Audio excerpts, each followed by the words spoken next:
à moins que je me trompe dans ma lecture des chiffres, je pense que, tu sais, quand on parle de véhicules électriques, en Amérique du Nord, le Québec est un bon consommateur. Donc, il y a quand même une bonne réceptivité, mais il y a beaucoup d'éducation à faire. Encore une fois, il y a beaucoup de préjugés autour du sujet, Oui. là.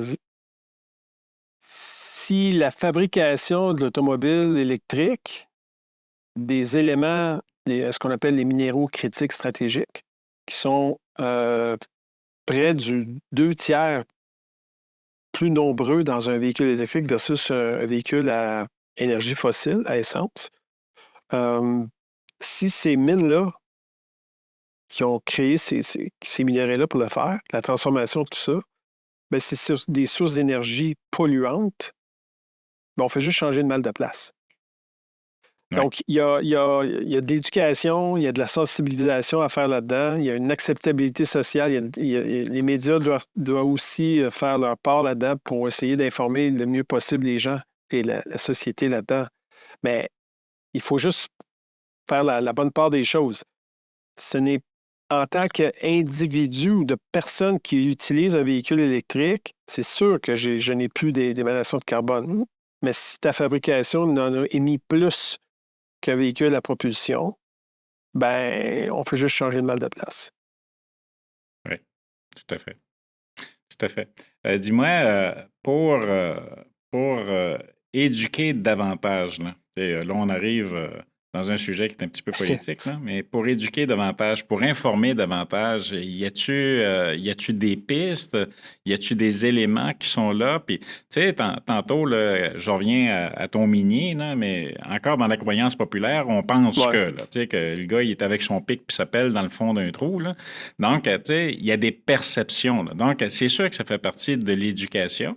Donc, y a-t-il des éléments qui sont considérés actuellement au niveau québécois pour faire en sorte que les gens aient accès à une meilleure information et non pas de la désinformation? Ben, il y a des associations. Là, j'y vais à brûle pour point comme ça, Propulsion Québec, Oui, qui est un organisme, un OBNL, qui justement a comme mission de tout secteur, que ce soit consommateur, professionnel, manufacturier, etc., de justement d'éduquer, guider, donner des outils pour se créer peut-être une perception plus précise ou plus adaptée à ce que nous, on recherche.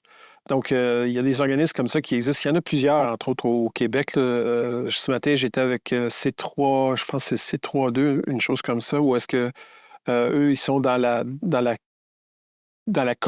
commercialisation de tout ce qui est électrification des transports.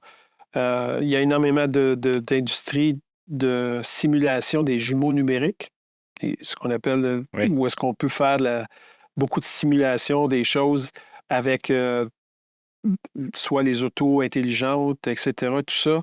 Il y a énormément d'éducation dans la société à continuer. Il y en a eu beaucoup, énormément.